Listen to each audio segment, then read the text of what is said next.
First and foremost, thank you so much for coming on the platform. This is definitely an honor. I look forward to hearing about some of the amazing work that you've been doing. Well, thank you. I'm very excited to be here. Thank you for asking me. All right, all right. Now, for the viewers who may not recognize you, could you let them know who you are, where you're Sure. from, and definitely what do you do? Oh, sure, of course. I'm a law professor at the University of Miami Law School in Miami, Florida. I'm right now visiting the University of Tennessee Law School in Knoxville, so I'm talking to you from Knoxville, not Miami. And the work I do is really a lot of it is focused on reducing the footprint, I like to say, of the criminal justice system, thinking about ameliorating some of those harms and also pulling it back, reducing the reach. And a lot of that work has been in the areas of domestic violence and sexual harm. Wow, okay. I really take my hat off to you. You're doing some amazing work. Now I can ask you, when did you develop this passion for law and education? Was this something you always wanted to do since a child, or did you kind of get into it later in life? Well, I that's a good question. I think there are a lot of influences. I started out as a social worker. I have an MSW and I did social work for 11 years. And all of that work was involved with domestic violence. So I worked in shelters, I worked in community based programs in Little Rock, Arkansas, and in Honolulu, Hawaii. But in doing that, of course, I was in interaction with lawyers quite a lot. And I really thought that I could that I would be more effective, that there were real opportunities if I moved into law. So that was really what drove me. And I got interested in the area of domestic violence, I think, because I was influenced by the 70s feminist movement. And I really wanted to do work that had to do with women's rights. And as a baby social worker doing my undergraduate placement, I had an opportunity to work in a brand new shelter that opened up in Little Rock, Arkansas. And that really cemented that interest. Wow, okay, okay. Now I can ask you this: what courses do you teach? Oh, I teach criminal law, I teach evidence, and I teach restorative justice. I also teach courses that are policy courses and student engagement with community organizations around mass incarceration, the economic impact of incarceration. And I teach domestic violence and social justice classes. So one of the classes I recently taught connected with law students with a community organization called Beyond the Bars. Beyond the Bars membership are people who have been directly impacted by the criminal justice system. So they themselves have been incarcerated, or they have loved ones who are incarcerated. And the course really focused on the really dramatic economic impact of being involved in the criminal justice system, both in terms of crazy fines and fees in Miami Dade County jail system, for example. Until recently, people were paying $2 a day just to be in the jail, on top of other kinds of fees, and that has real economic consequences for for families, and then for really for whole communities. So what we did was the students with BTB members worked in a collaborative fashion. They did a set of interviews with people in Miami-Dade County jails, and if you picture this, we went to Miami West, and there are this is a male facility. There are 80 men in one. Just think of this cavernous room, and you've got bunks of 80 people, right? And so we did interviews there extensive interviews, but really focusing largely on what they needed for reentry, and also access to telephone services, access to commissary, and the impact of fines and fees. And that's been really useful, really instrumental in making changes in Miami-Dade County. So anyway, I've gone on and on, but those are some of the classes I teach. Um, uh, and restorative justice, I can tell you about that one too, but I'll stop for a minute and give you a chance to ask me more questions. Wow, that's really amazing. I guess my question to that would be, what are the reactions of the students? Because I'm just assuming that a lot of them maybe are young, maybe they, been in college a few years, or maybe even out of high school. Well, these were all law students. I've taught undergrads too, but these were all law students, so they're a little bit older. But you're right. I mean, it was, I think for all of us, myself included, it was really sobering and distressing to be in that space, even for the few hours we were there. And it's not, and it wasn't that the conditions were horrible. I mean, there have been problems with conditions in Miami-Dade jails, as is true for many jails across the country. But it wasn't like we saw horrendous conditions. It's just being confined in that kind of space, with 79 other individuals, and having your movements controlled in the way that is very common, even in the best of criminal settings, is dispiriting, difficult, um, sad, just very, very difficult. And the students felt that a great deal. I think one of the really amazing things about that class too is that because the students were working shoulder to shoulder with members of Beyond the Bars in a collaborative way, it really gave the students an opportunity to see the kind of leadership, the kind of skill, the kind of courage that existed in these community organizations, and for law students who too often sort of see themselves as they're very separate from their clients, they're very separate from the community.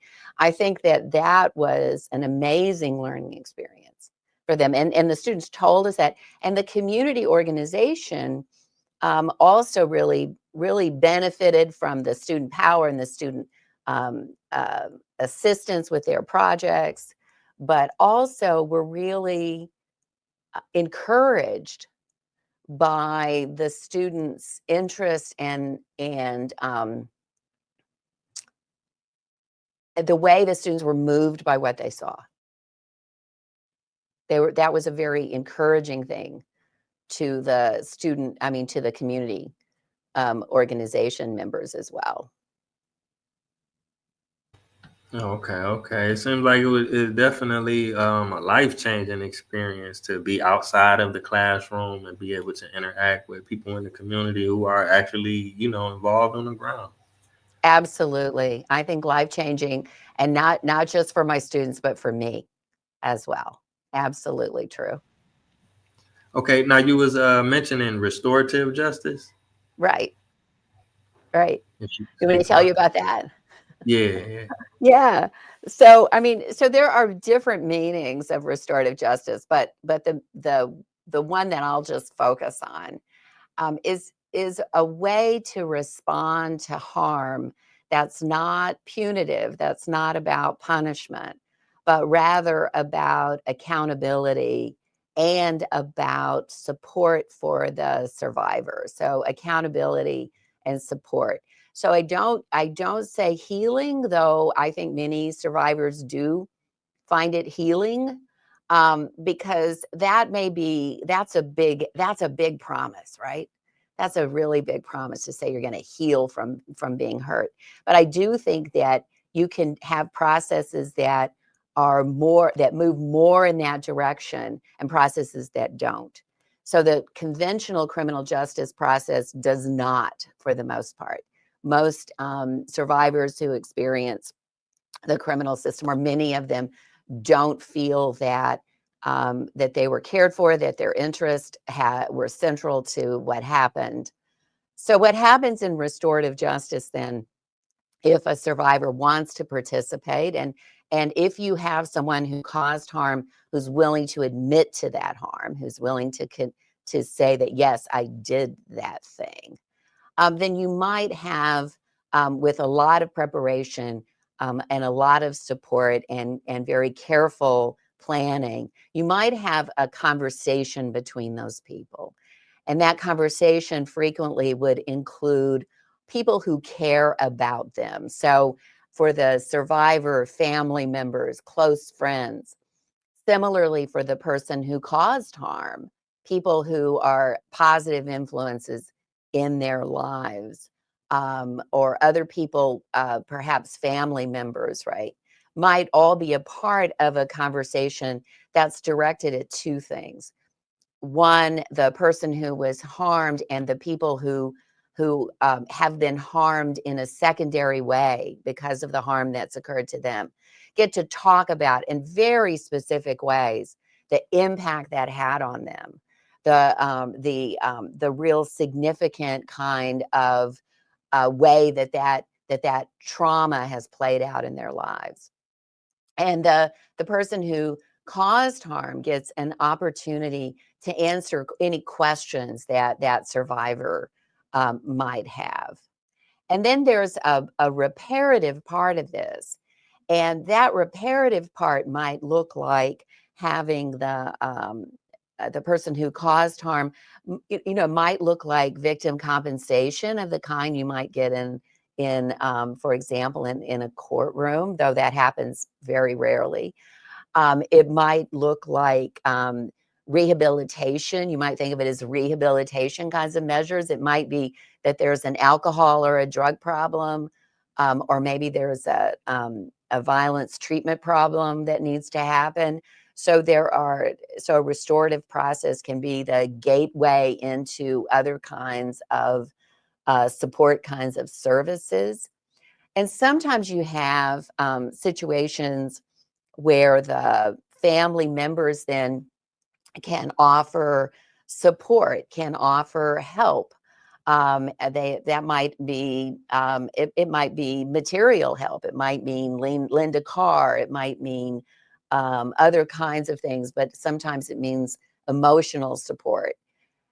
One of the things that is really valuable about this kind of conferencing kind of model is that a lot of times, I mean, I'm talking about domestic violence now.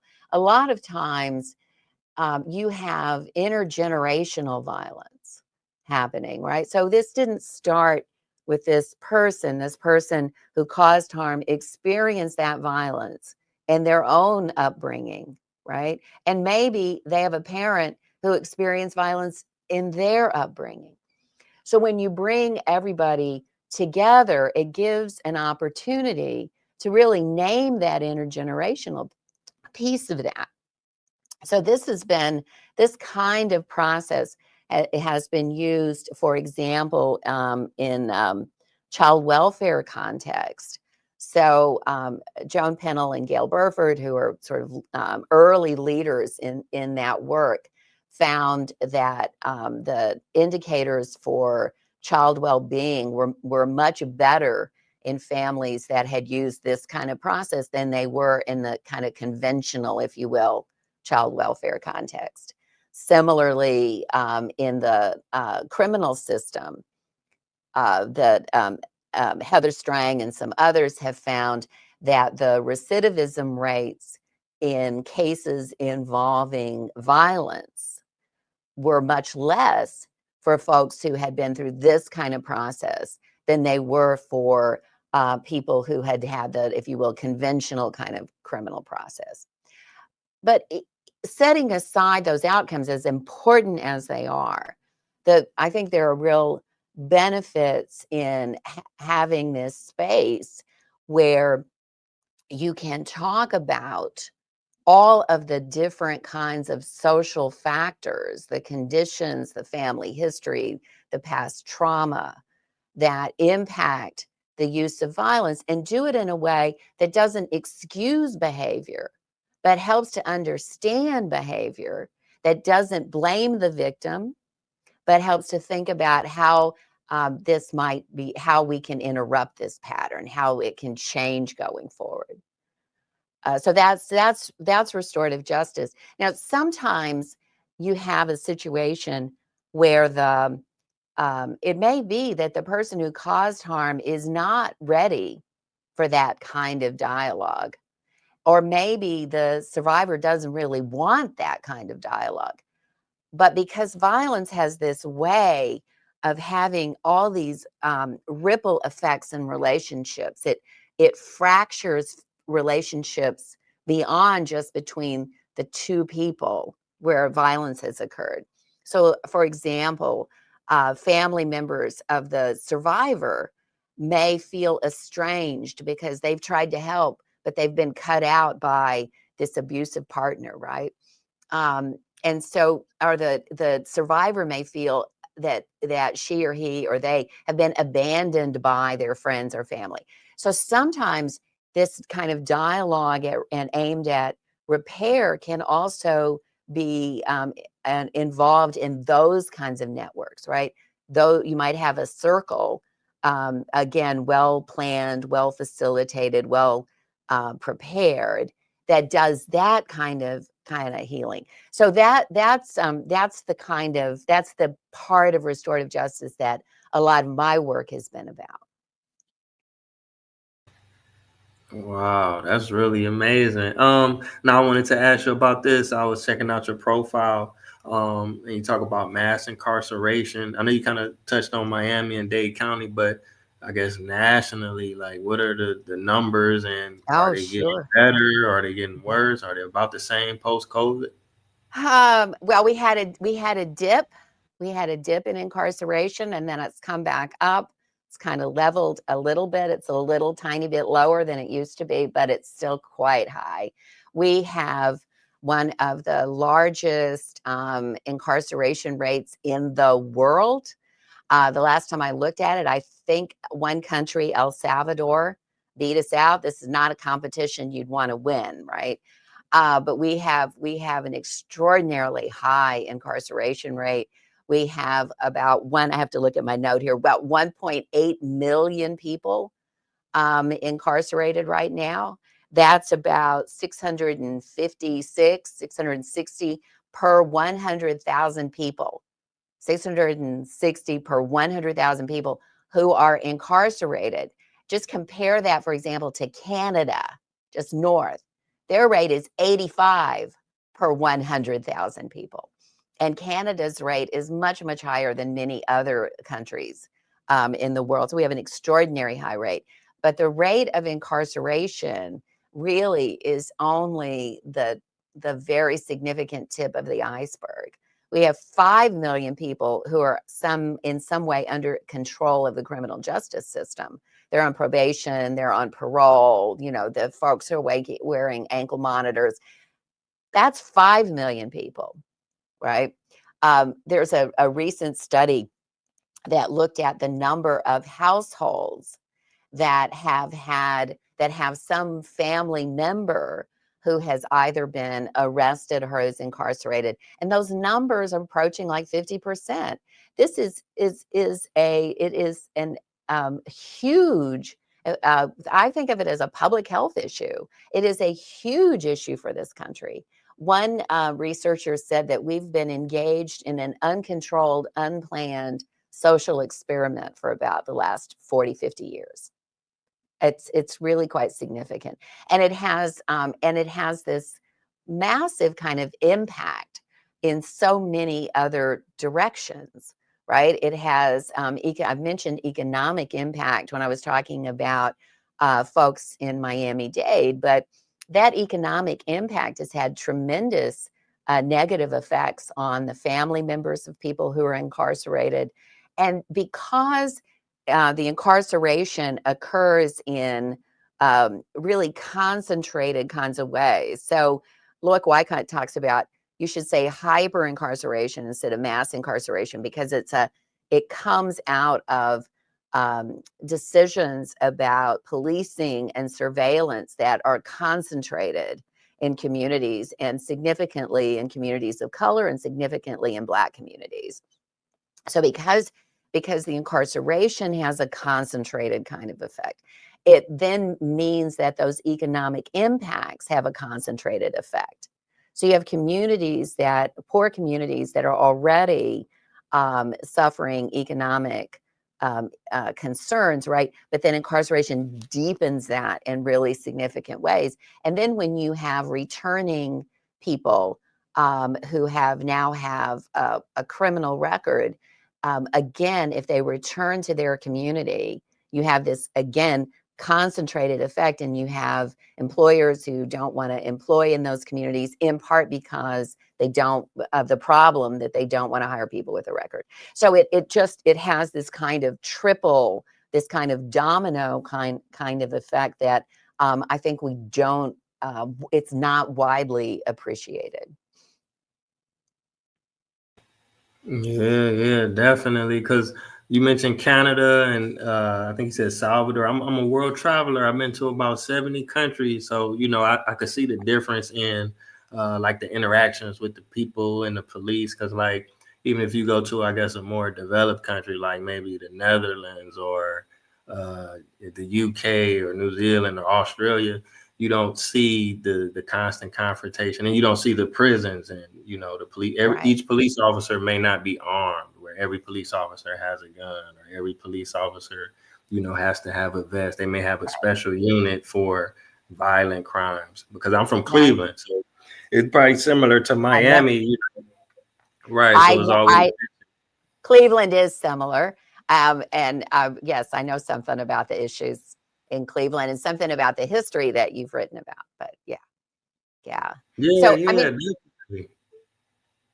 I was just going to say, I mean, I think to put this incarceration numbers in a perspective, or maybe to just add, for for a long time now, we have been responding to every kind of social problem by turning it into a crime problem. That's that the criminal system was the hammer, and everything was a nail, and that so we have approaches to social problems that if they're not directly criminalized, where many of them are, we approach it in this punitive criminal like way, right? So the kind of zero tolerance in the school systems is an example of that kind of. It's not it has in fact led to criminalization of youth, but even when it doesn't, it's still crime like, right? And so a lot of the efforts have been of reform have been to try to change, not only reducing the criminal system and providing alternatives, but also trying to turn away from that kind of punitive response to every harm. Yeah, yeah, definitely. Now I can ask you, have you already or considered doing maybe like a book or a documentary about the work that you're doing and the research? Well, maybe yes. I have right now I have a little YouTube. I don't know if you call it a channel. I have a YouTube set of interviews with some of the leaders in this work to, particularly in response to gender violence. This work to try to look at the social conditions, change the social conditions that cause violence, and also provide restorative justice or transformative justice responses, rather than criminal justice focused responses. So I have a little bit of that, but I really am thinking about writing a book. There are, I have to say, a number of good books out there. Lee Goodmark's work, for example, Miriam Kaba's work, for example, I'll just name two. Aya Gruber. a number of great books out there that really are looking at these issues. But I might add to that list.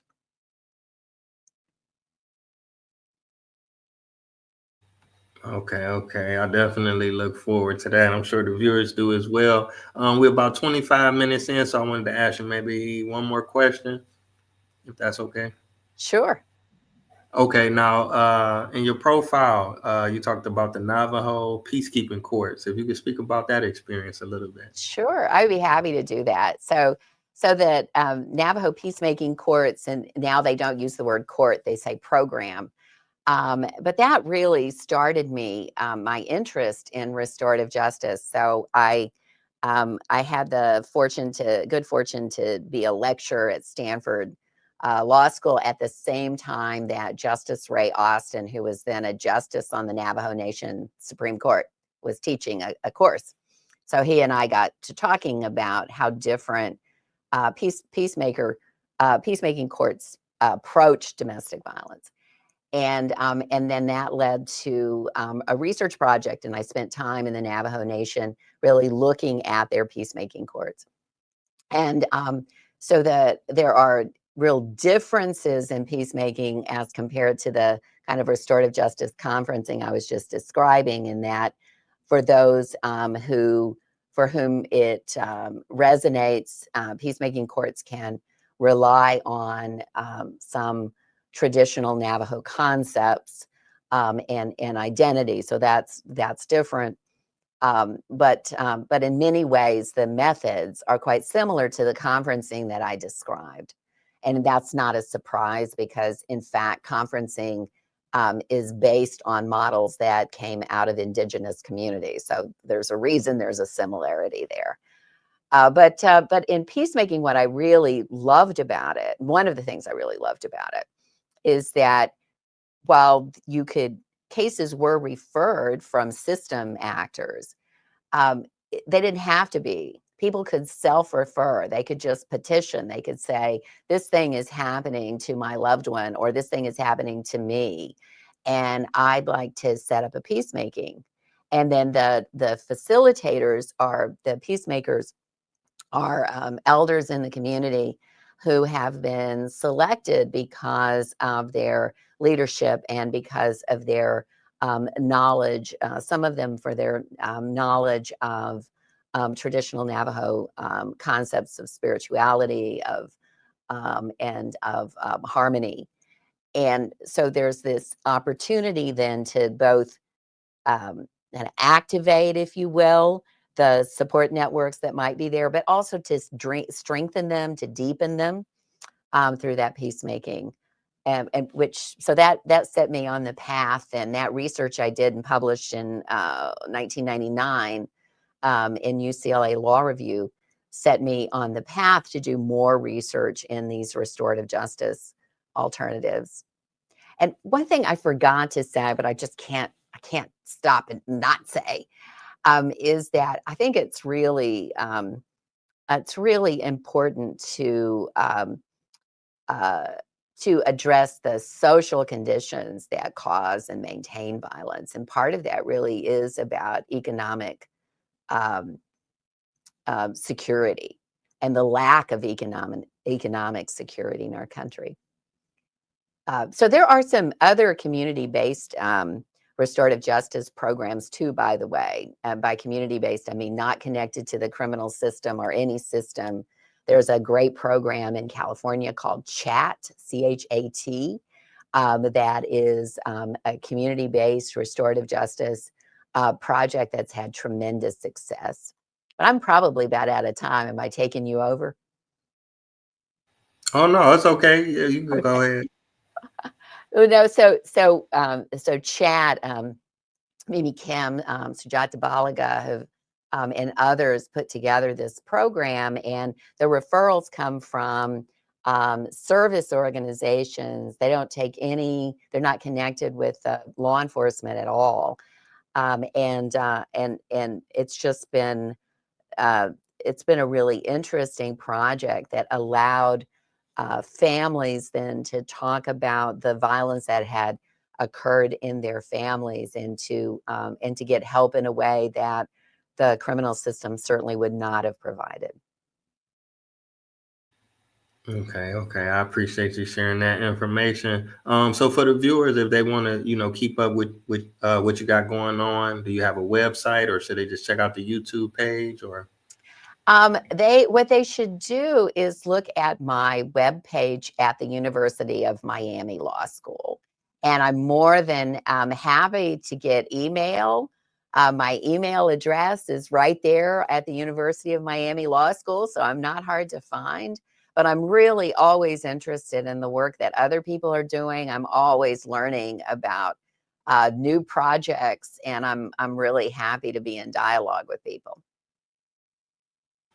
all right, all right. So I really appreciate you stopping by again. It's been an honor. You shared a lot of information. I'm still processing it, but it's been a phenomenal episode, and I want to thank you again for the work that you're doing. And I definitely look forward to the work that you have coming in the future.